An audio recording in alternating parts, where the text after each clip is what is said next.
warahmatullahi wabarakatuh. Bismillahirrahmanirrahim. Alhamdulillahi rabbil alamin. Wassalatu wassalamu ala asyrafil anbiya'i wal mursalin Sayyidina wa maulana Muhammadin wa ala alihi wa sahbihi ajma'in. Amma ba'du, faqad qala al-imam al-muallif rahimahullahu ta'ala wa nafa'ana bihi wa bi barakati ulumihi wa ghafara lahu wa li masyayikhihi wa li masyayikhina amin. Bismillahirrahmanirrahim. Dengan nama Allah yang Maha Pengasih lagi Maha Penyayang. Wa ma atakumur rasul fakhudhuh. Apa-apa yang datang kepadamu oleh Rasul, apa-apa yang membawa padamu oleh Rasulullah, fakhudhuhu, maka ambillah olehmu akan dia. Alhamdulillah ala ni'amihi zahirati wal batinati qadiman wa hadisan. Segala puji bagi Allah atas nikmat-nikmatnya Allah yang lahir maupun yang batin, qadiman wa hadisan, yang terdahulu, wa hadisan maupun yang baru. Qadiman wa hadisan, hal keadaan nikmat itu dahulu, wa hadisan dan baru. Wassalatu wassalamu ala nabiyhi wa rasulihi Muhammadin wa alihi wa sahbihi alladhina saru fi nusrati dinihi sayran hasitha. Adapun salawat salam senantiasa tercurah atas nabinya Allah dan rasulnya Allah, yakni Nabi Muhammad, wa alihi, dan keluarganya Nabi Muhammad, wa sahbihi, dan sahabatnya Nabi Muhammad, alladzina saru, yang mana mereka semua berjalan, fi nusrati dinihi, pada membela agamanya Nabi Muhammad, sayran hasisan, dengan perjalanan yang cepat, wa ala atba'ihim, dan atas pengikut-pengikutnya para sahabat, alladzina warisu ilmahum, yang mewarisi mereka akan ilmunya para sahabat, wal ulama warasatul anbiya, dan ulama itu ahli waris para nabi. Akrim bihim warisan wa maurusan, alangkah mulianya mereka, baik yang memberikan warisan dari segi ahli waris, wa maurusan, dan yang diwarisi. Wallahu a'lam bishawab. Bapak, Ibu, saudara-saudara sekalian yang mulia, pertemuan ini kita akan membedah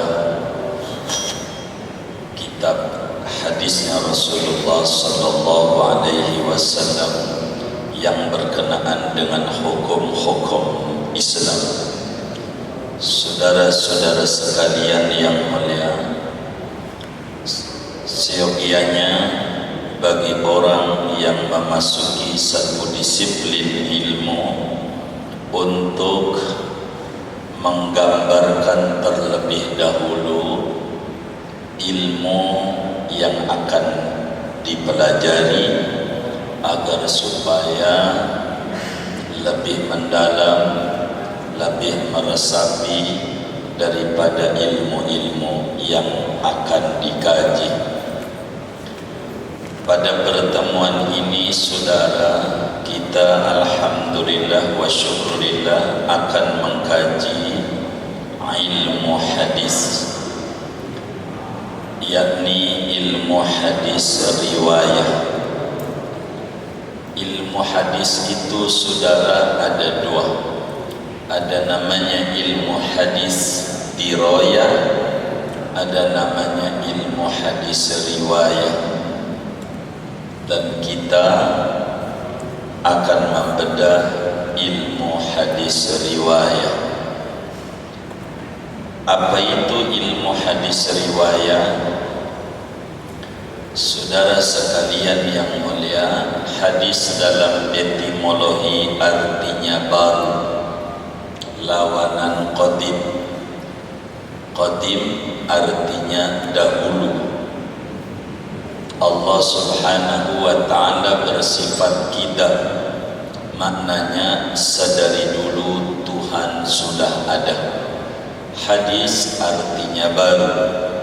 Baru itu dulunya tidak ada secara etimologi. Namun saudara, dalam terminologi yang namanya hadis riwayah adalah ilmun yashtamilu ala naqli ma udhifa ila nabi sallallahu alaihi wasallam min aqwalihi wa af'alihi wa taqriratihi wa awsafihil khalqiyyah wal khulqiyyah.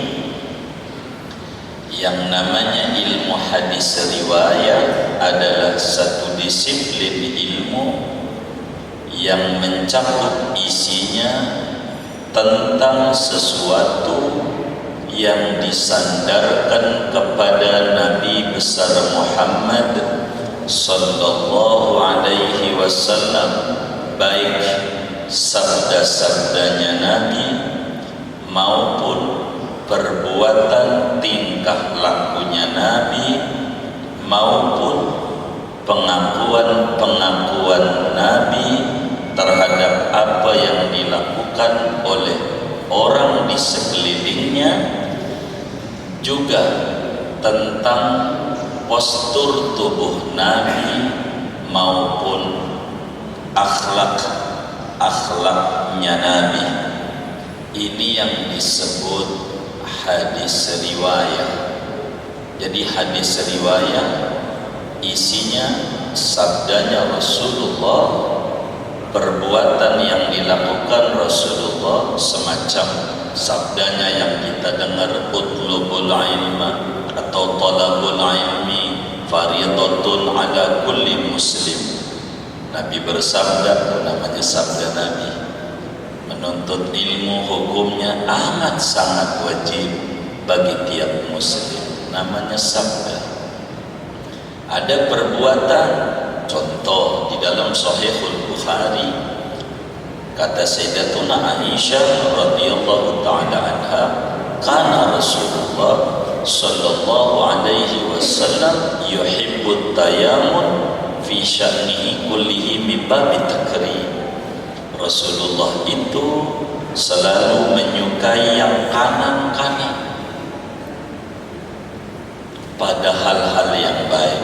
Ini namanya perbuatan Nabi. Pakai sendal kanan, pakai baju kanan dulu, masuk masjid kanan dulu, begitu. Nyisir rambut kanan dulu, gosok gigi kanan dulu, dan seterusnya. Ini namanya disebut perbuatan Nabi. Begitu seterusnya. Ini namanya ilmu hadis riwayat. Sedangkan ada ilmu hadis yang satunya, dan bukan ini pembedahan kita, namanya ilmu hadis dirayah, atau orang sebut ilmu usulul hadis atau ilmu mustalah hadis, yaitu ilmun yu'rafu bihi ahwalus sanad wal matni wa kaifiyatit tahammul wal ada wa sifatir ruwat. Ilmu hadis dirayah adalah ilmu yang dengan ilmu tersebut dapat diketahui tentang hal ihwal sanad, hal ihwal tek hadis, tentang cara penyampaian hadis, tentang cara mengaji hadis, tentang perilaku yang membawa hadis. Itu namanya hadis dirayah. Ibaratnya Kata Imam Bukhari, haddatsana al-Humaydi, di awal Sahih Bukhari kurang lebih hampir 10.000 hadisnya, telah bercerita kepada kami oleh guru kami Imam Humaydi. Lalu Humaydi berkata, haddatsana Sufyan, telah bercerita kepada kami guru kami Sufyan, terus sampai Sayyidina Umar.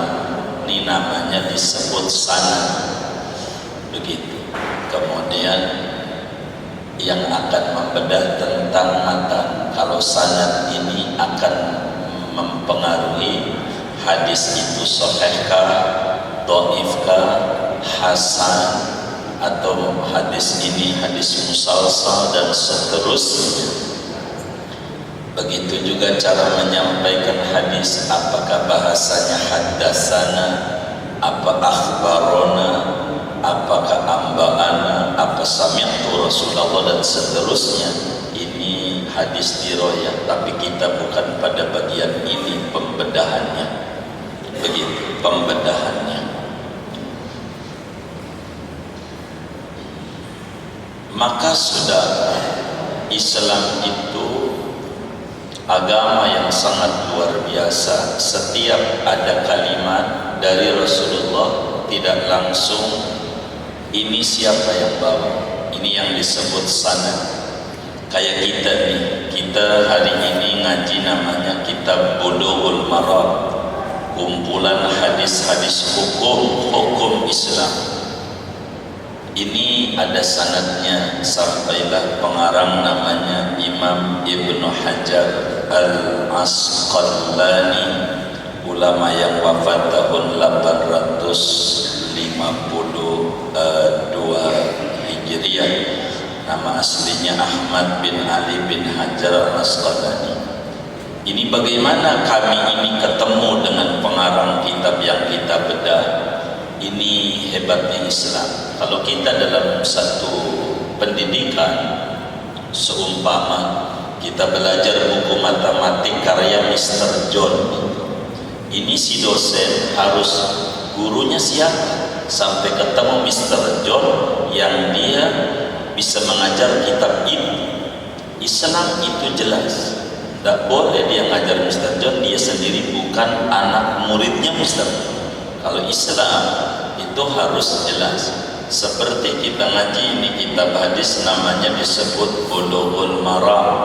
Hadis ini banyak kita bertemu dengan guru, khususnya dari tanah Betawi aja yang dekat. Itu ada namanya Kiai Syafi'i Hadami.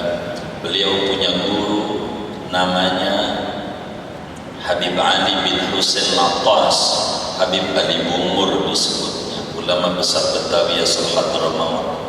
Beliau belajar kepada gurunya namanya Syekh Abdul Hamid Kudus, ulama besar Mekah di zamannya.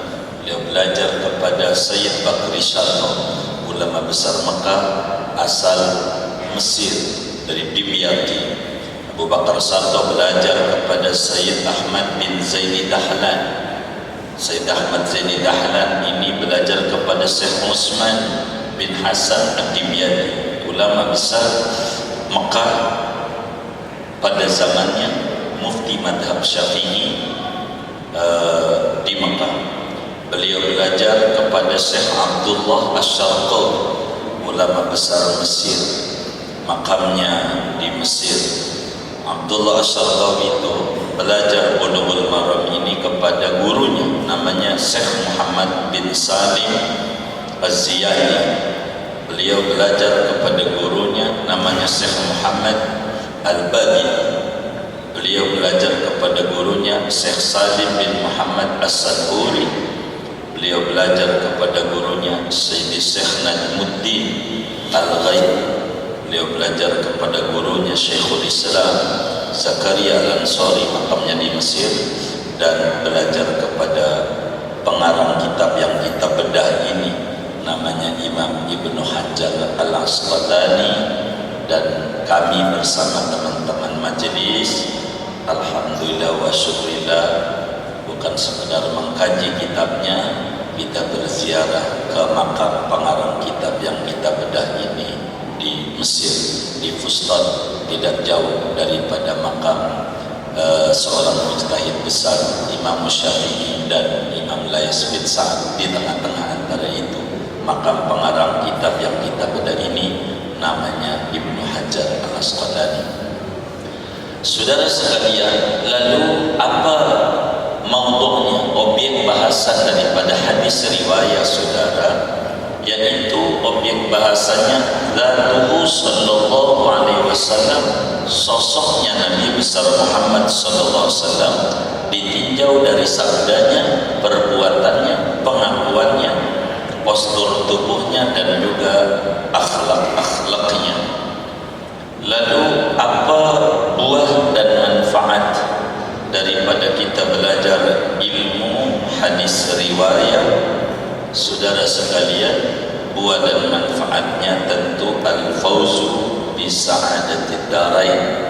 Kita akan mendapatkan keberuntungan, kebahagiaan dunia dan akhirat, sebab tidak bisa kita mengenal Allah tanpa Rasulullah, tidak bisa kita ibadah tanpa Rasulullah. Oleh karena itu amat sangat penting kita mengkaji Rasulullah dari sisi sabda-sabdanya, supaya mengenal kita bagaimana bernegara, bagaimana berkeluarga, bagaimana beribadah, bagaimana bergaul, bagaimana berwudu, sholat, zakat, puasa, bagaimana ekonomi dalam Islam, bagaimana warisan dalam Islam, dan seterusnya. Ini bakal dibedah dalam kitab ini.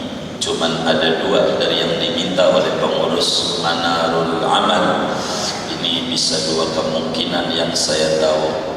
Apakah kita dulu yang khatam, kita belum khatam, ataukah kita khatam, kita belum khatam, antara dua. Mudah-mudahan ini kitab bisa khatam. Mudah-mudahan kitab yang kita bedah ini dalam jangka 40 tahun, mudah-mudahan cukup. Begitu, mudah-mudahan ya secukupnya umur kita. Begitu, sama dengan antrian haji, itu lama. Hadis saudara, supaya kita faham kedudukan hadis Rasulullah yang kita akan bedah ini, ada dua tinjauan. Karena ujungnya adalah Al-Quran sebagai sumber hukum pertama, tapi hadis ini saudara ada dua tinjauan. Yang pertama, tinjauan hadis itu adalah teks-teks hukum secara jelas yang ada pada Al-Quran. Maka Rasulullah sallallahu alaihi wasallam menjelaskan agar supaya lebih detail dan lebih jelas, baik itu sisi akidah, ataukah sisi syariat, ataukah sisi akhlak. Apa yang tertuang dalam Al-Quran diperjelas oleh Nabi besar Muhammad sallallahu alaihi wa alihi wasallam.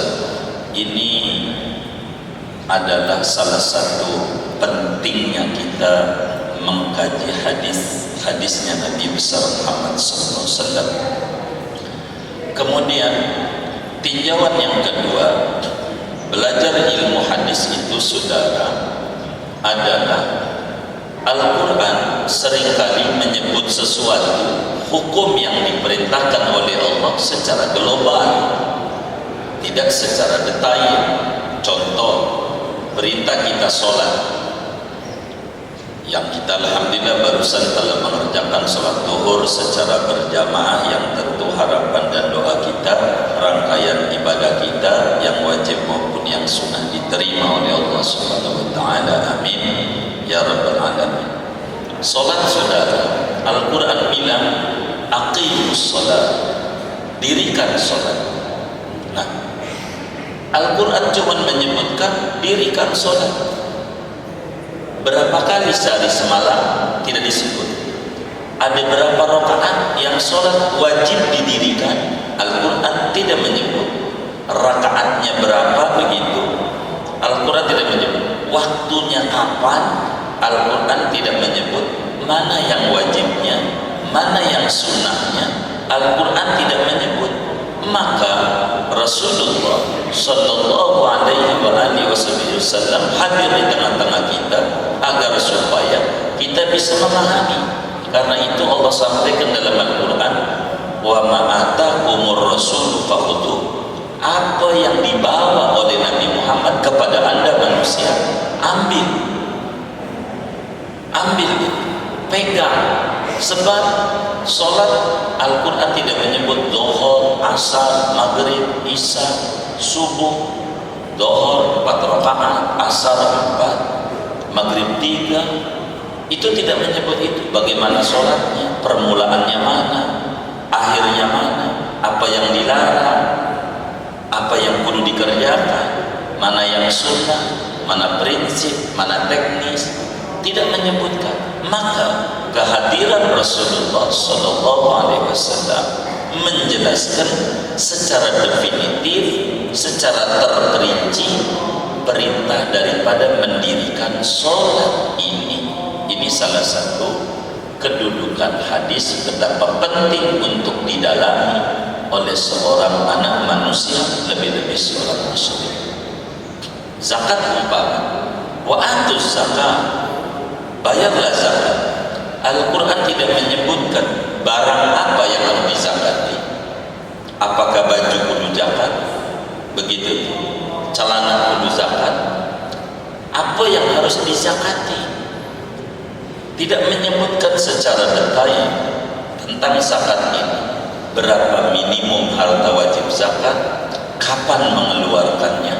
Al-Quran tidak menyebutkan secara definitif. Sebab secara global, analoginya saudara, seperti undang-undang dasar UUD di dalam negara kita, itu tidak menyebutkan nanti ada kampus namanya mercubuana, tidak menyebut. Ini turunan begitu dari sebuah undang-undang dasar begitu. Atau di dalam Pancasilanya tidak menyebutkan bagaimana ini cara kita berdemokrasi, hanya menyebutkan sila keempat. Itu begitu, itu namanya pijakan. Maka pijakan itu tidak boleh banyak, sedikit.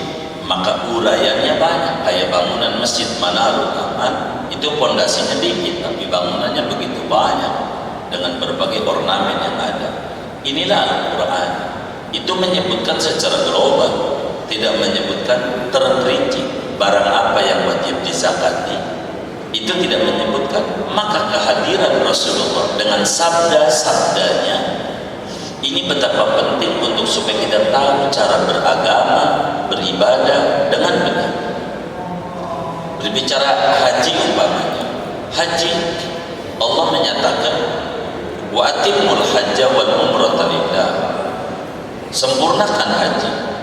Bagaimana cara berhaji? Mana yang wajib, mana yang dilarang. Al-Quran tidak menyebut satu demi satu dari berbagai perjalanan haji. Maka Rasulullah sebagai Al-Quran yang berjalan di muka bumi ini menjadi rujukan untuk kita mendalami apa daripada kalamnya, yakni sabdanya dan perbuatannya. Puasa Ramadan begitu. Al-Quran menyebut kutiba alaikumusiyam, diwajibkan kepadamu puasa. Ini puasa apa yang wajib? Enggak menyebut di situ tuh. Enggak disebut. Ramadan umpama. Bulan apa ini? Kapan puasa? Bagaimana cara puasanya? Nah, begitu. Apakah boleh ngobrol? Apakah boleh makan? Apa boleh minum? Atau dilarang ngobrol? Atau dilarang makan dan minum? Atau bagaimana? Al-Quran tidak menyebutkan. Maka Rasulullah Sallallahu Alaihi Wasallam menjelaskan secara detail tentang bagaimana cara puasa secara benar. Oleh karena itu penting kita mengkaji ilmu hadis yang disebut ilmu hadis riwayat. Inilah diantara pentingnya kita ilmu hadis riwayat.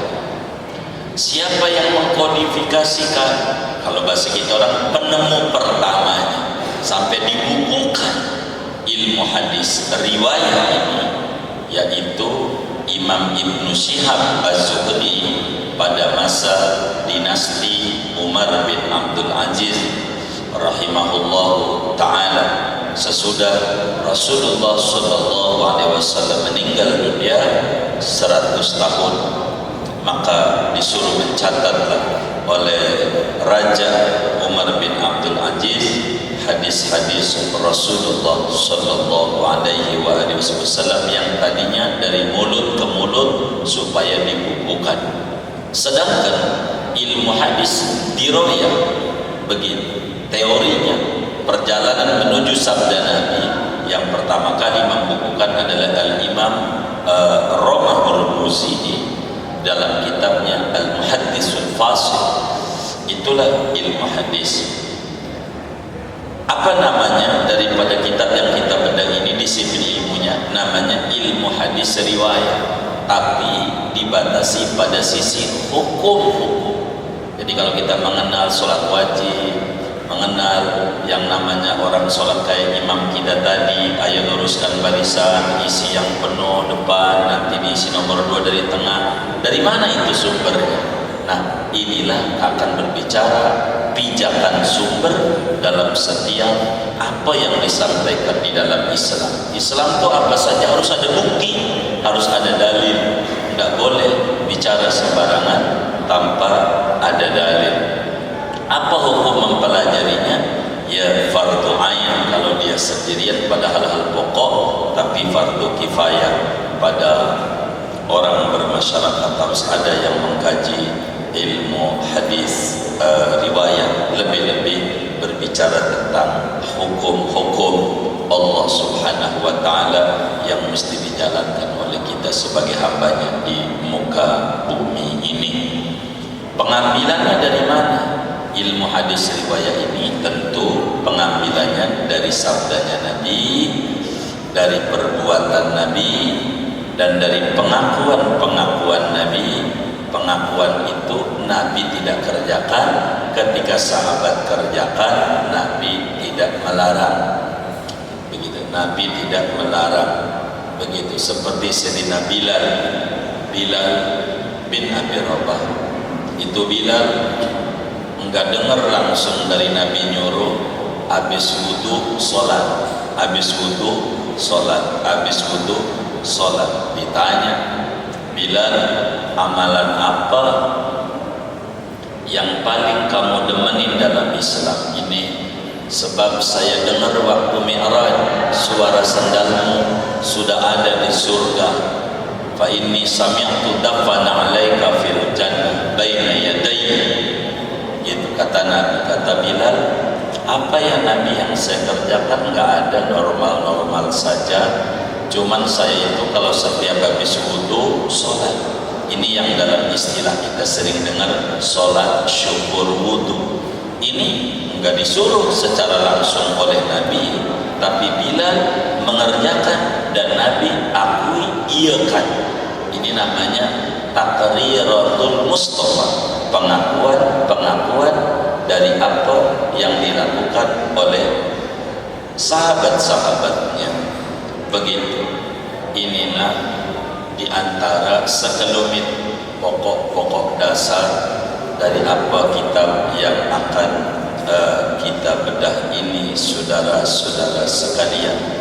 Jadi bila kita sering mendengar asik pada nyanyian-nyanyian artis, kita asik pada kalam-kalamnya pembawa-pembawa berita politik macam-macam, maka lebih asik lagi kalau kita faham bila kita mendengar kalamnya manusia termulia seantero sejagat raya, yaitu kalamnya Nabi besar Muhammad sallallahu alaihi wa alihi wasallam, yang akan kita bedah ini dengan mengambil rujukan kitab Bulughul Maram min Adillatil Ahkam, tentang dalil-dalil dalam setiap hukum-hukum yang ada daripada hukum-hukum Islam.